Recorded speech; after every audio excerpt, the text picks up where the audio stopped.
try to compute the Reynolds number for that value.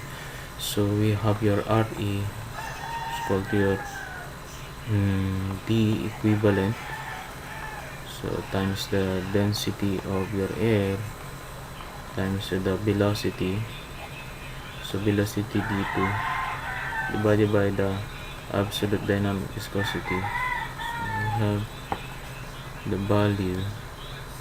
Since we don't have the D equivalent for that section, so we can compute it ngayon.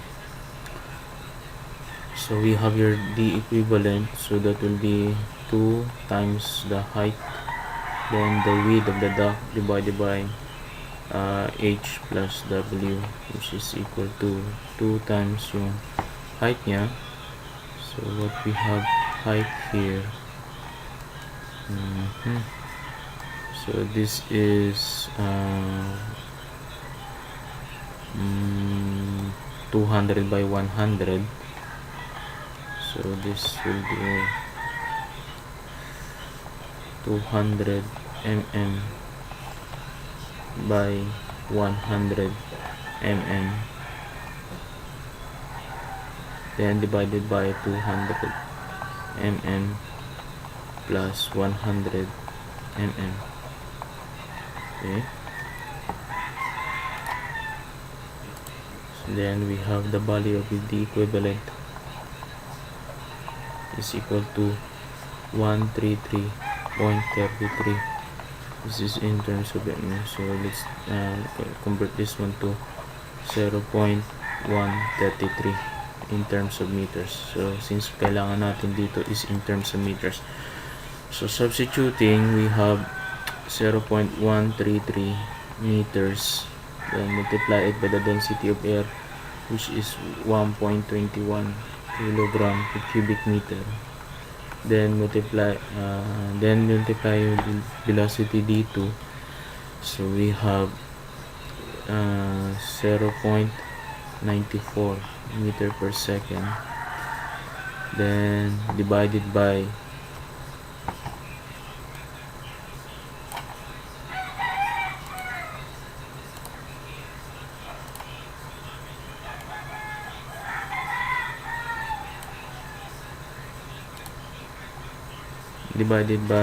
how much, divided by the absolute dynamic viscosity, which is 18.154. so this is 18.154 times 10 to the power of -6. Okay, then finally we arrive to your Reynolds number. So lagyan na lang dito sa baba ang sagot niya.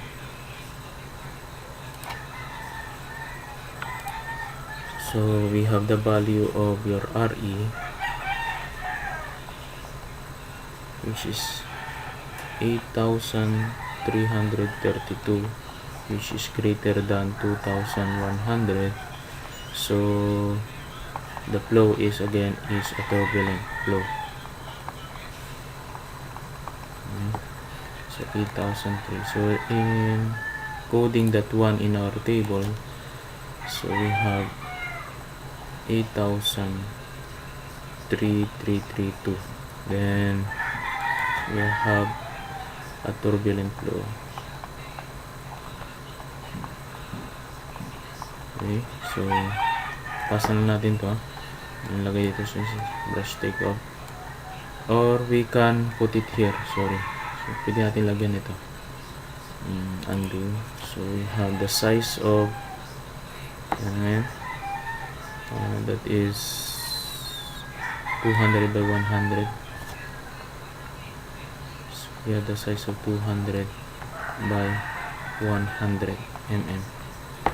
Then the same also yung dynamic viscosity ng air natin, times 10 to the power of -6. Then we have your velocity, which is how much?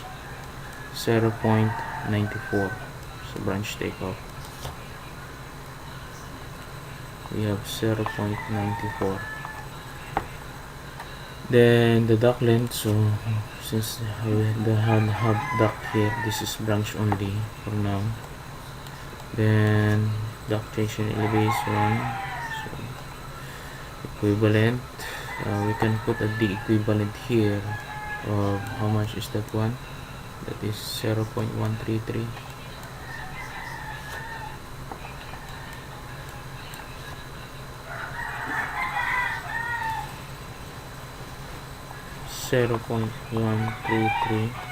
Then you have your density, which is 1.21. You have your specific weight again, which is 11.87. Then friction factor, so this is already, pwede rin natin naman lagyan since we have the friction loss here of 0.81 pala. So we use the 0.81, sorry, we change this one to 0.81. Can put it here.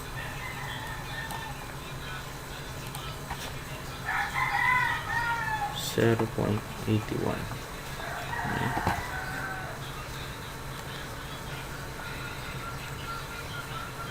Now we have pressure loss per item. So how much yung nakuha natin, which is 0.433 Pascal. So this will become 0.433 Pascal. Okay, so meron na tayong branch takeoff.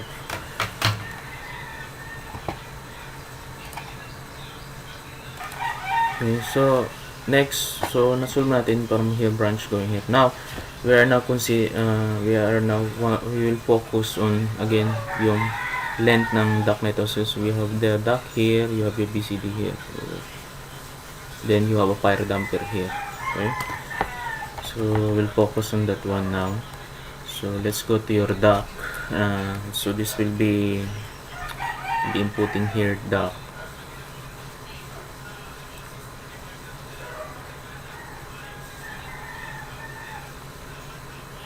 So we're putting here duct. Okay, so duct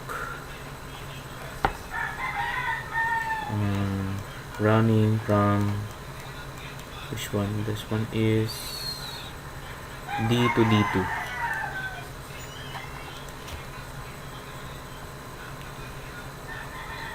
D to D2. Okay, so we have your length. Okay, so yung length natin, so that can be measured from your CAD file. Here, I'm going to measure that one. So ito yun. So we just put here the distance. So sama ko nito buo and going here. So we have the distance of 0.9. So take note class, mapapansin nyo, usually kailangan, di ba, supposed to be nag-start dito. Then okay.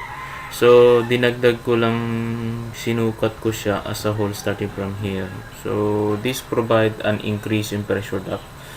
So kasi minsan pagdating sa site during construction installations, there are times na magbabago pa rin yung sukat ng duct.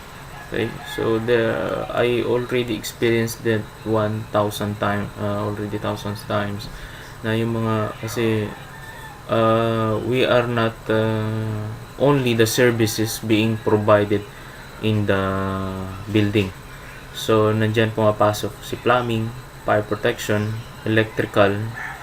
So those services have their own corresponding na tinatawag natin ng mga layout doon sa building. So sometimes pag nahuli ka nagkabit ng mga systems mo, o nauna si ganito, nauna si ganyan, so nawawalan, nadi-displace yung design location mo doon sa exact installation ng building. So that's why yung may tinatawag na MEP, coordination drawing, which is lahat nakalatag na doon yung mga ducting and pipings.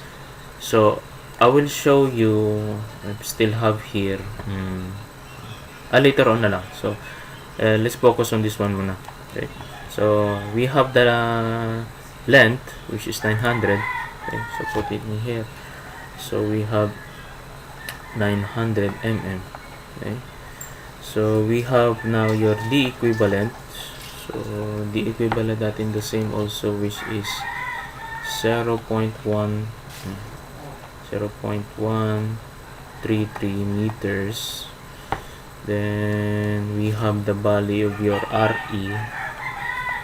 Meron na tayo, which is 8,332. So then from your equation to our Darcy Weisbach, so we have your loss or P loss DAC of D to D2. We have your F L over D equivalent, since it is a rectangle DAC. Then we have your velocity D2 divided by 2. So this is raised to E square times the density of your air. Okay. So your F, so since it is a turbulence, so we are going to use the Moody's chart again. So palagi tayo magagamit ito all the way. So ganun ang process. Okay, so bringing in the Moody's chart again. Okay, so we have the value of your density, Reynolds number is 8,000. So this can be expressed as we can express this one as 8.3 times 10 to the power of how much? That will be 3. Okay, so dito tayo. Yun lang. So kung 10 to the power of 3,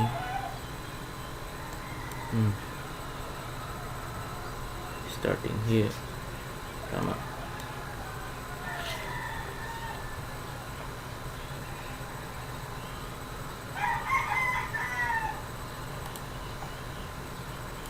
Okay, so we have 10 to the power of 3. So starting here, 10 to the power of 3. So nakuha natin.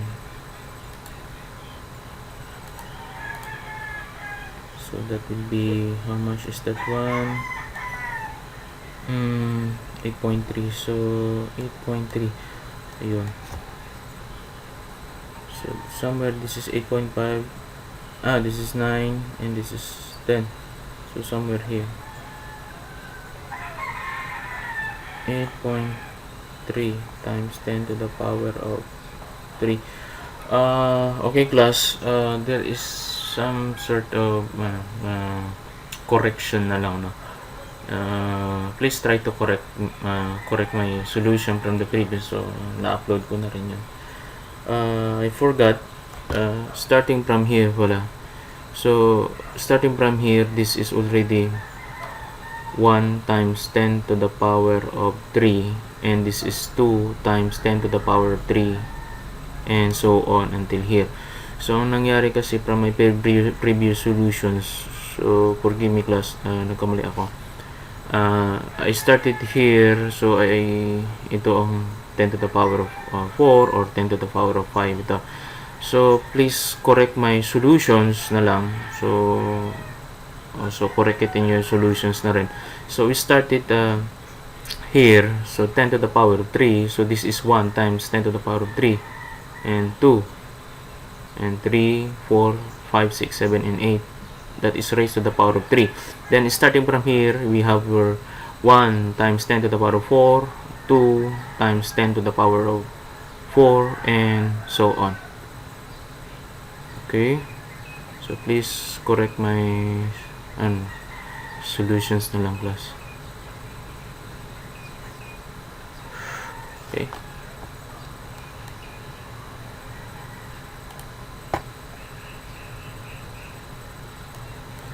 so we have now here, so our line, so we have the relative roughness again, that is, sorry, we don't have yet the relative roughness. So computing the R relative roughness pala, let's compute the relative roughness pa, kulang natin. So relative roughness, so that will be your RR divided by your D equivalent. So that will be 0.0002 feet multiplied by 1 meter, 3.28 feet, divided by the D equivalent of how much? So that is 0.133 meter is equal to, so we have the relative roughness of 0.00045, or we can say this is 0.0005. Okay. So hanapin natin doon, we have here 0.6, 0.6, and this one 0.4, pagitan here. Okay, so this is now your 0.0005 relative roughness. So we're gonna plot that one here, yung line ng chart na yan. So that is impact between pa rin. So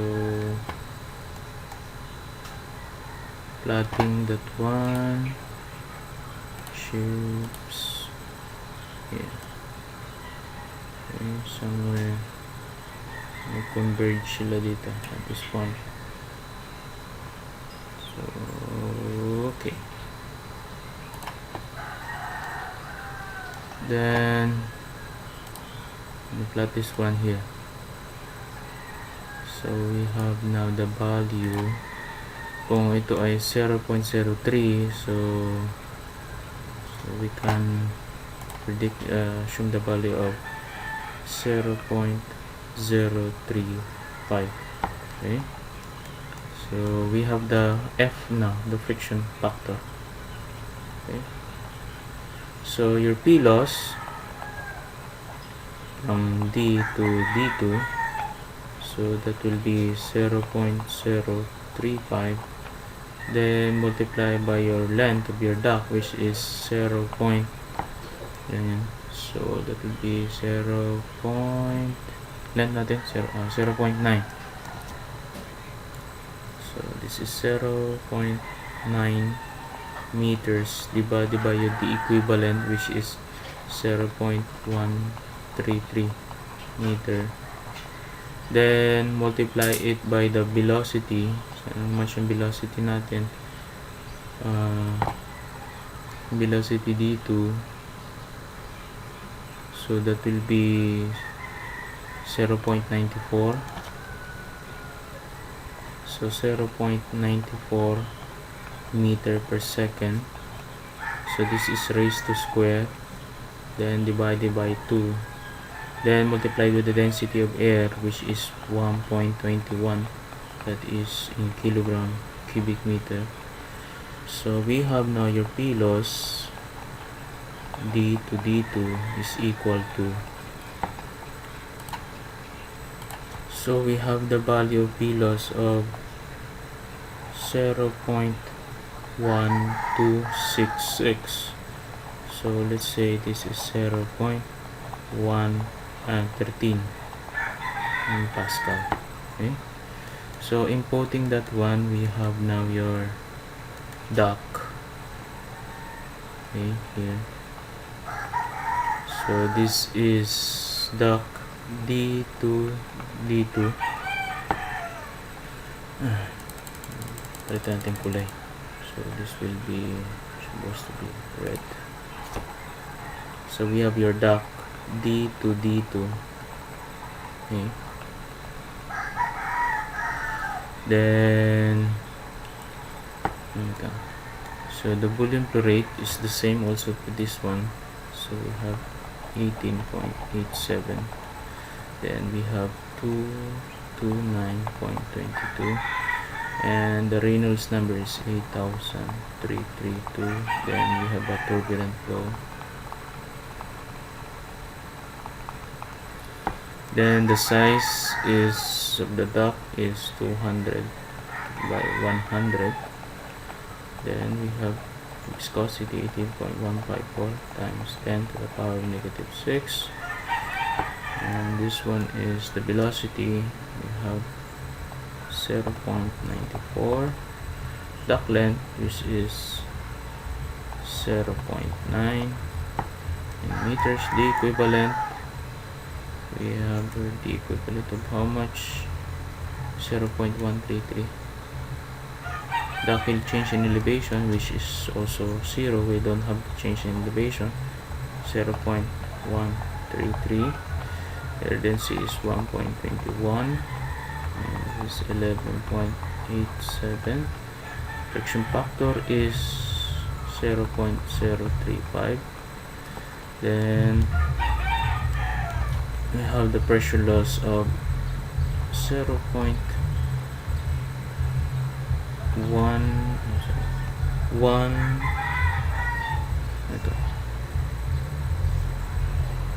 13 mistaken. I round it up to the nearest. Okay, so okay.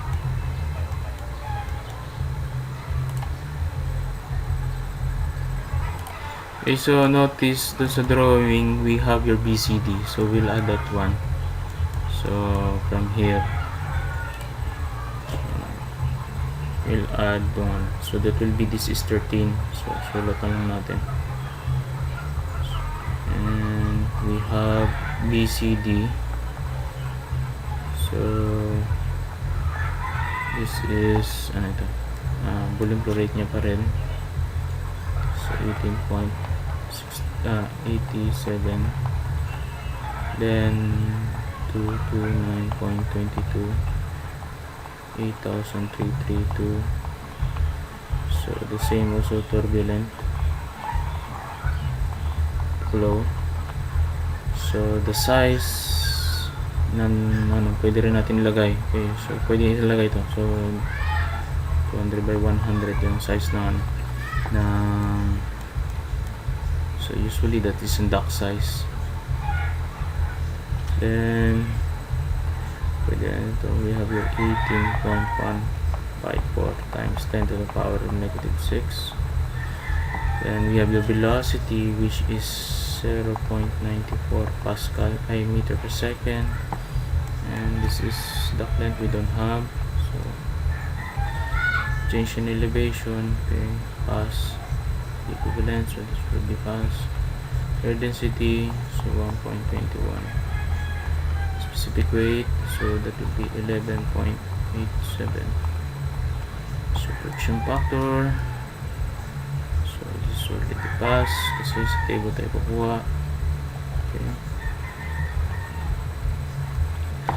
so loss per section, so again we're going to get the value, that one in the chart.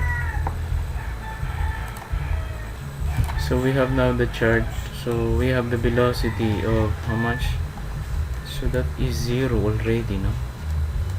We have the velocity of 0.94.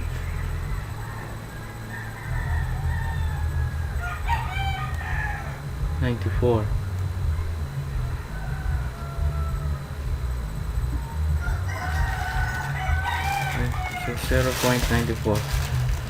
So going back here, so mapapansin nyo, we have 0.5. Okay, so we have 0.1 here going in.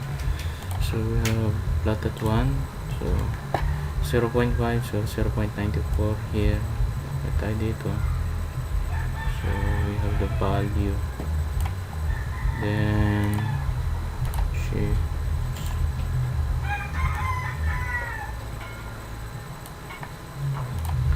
so we have how much this one? So starting from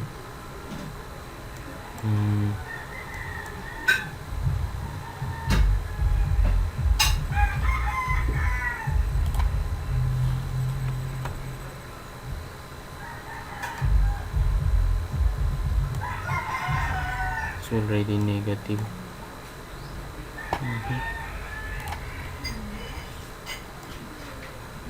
So starting here we have 125, 75, 50, 25, 12.5. This is 10.0. Oh, this is already how much? 10.0, 7.5. So this is in between of this is in between of 5. So this is in between of 5.0 to 7.5 Pascal. So we can use 6.5 Pascal. Okay. So we can input it here in our chart, which is the loss is will be 6.5 Pascal. Okay. Okay, so we go to the damper. So since we have from here we have your fire damper. So your fire damper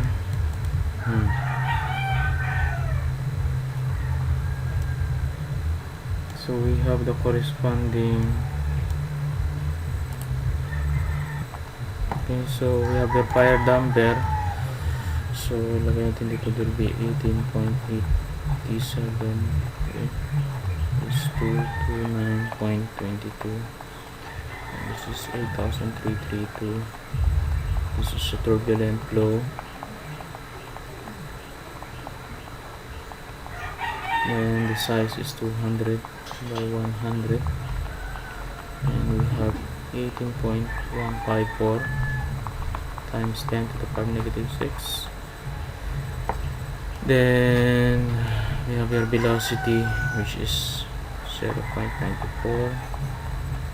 So pass na natin since this is the duct length, so this one is also pass, and we have the equivalent is also pass. This one is also 1.21. This is 11.87. Pass fraction of fraction factor. Okay, so since we will be using the table,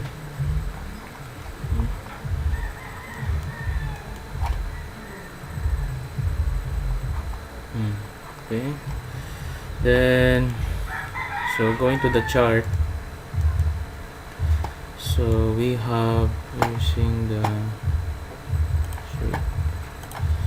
so this is one. We have the velocity of how much, that is 0.94. So we have the velocity to sa baba. This is 1. So somewhere here. Oh, wala na. Okay. So we don't have the chart going here. So wala na siyang binanggaan. Okay, so that's the problem now. But for consideration for the safety, okay, so we just only have to put the value. So since hindi siya nag-appear to be bumangga do sa curve, so we'll try to use this 1.5 value. So since yung value niya, which is 0.94 meter per second, so hindi siya umabot, so we'll try to use the value of your 1.5. Mayroon tayong value. So this is the purpose na we have the, kasi kung mataas ang pressure loss natin doon, so it adds the factor of safety doon sa design natin. Okay, so I'm going to put here another line here, so using only the last the type A fire damper sample. So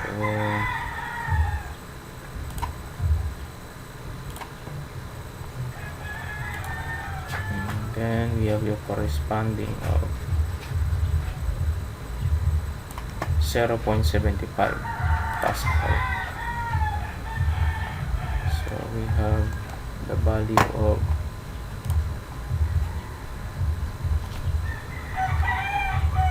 0.75 Pascal. So inputting that one in our table, here. So we have 0.75.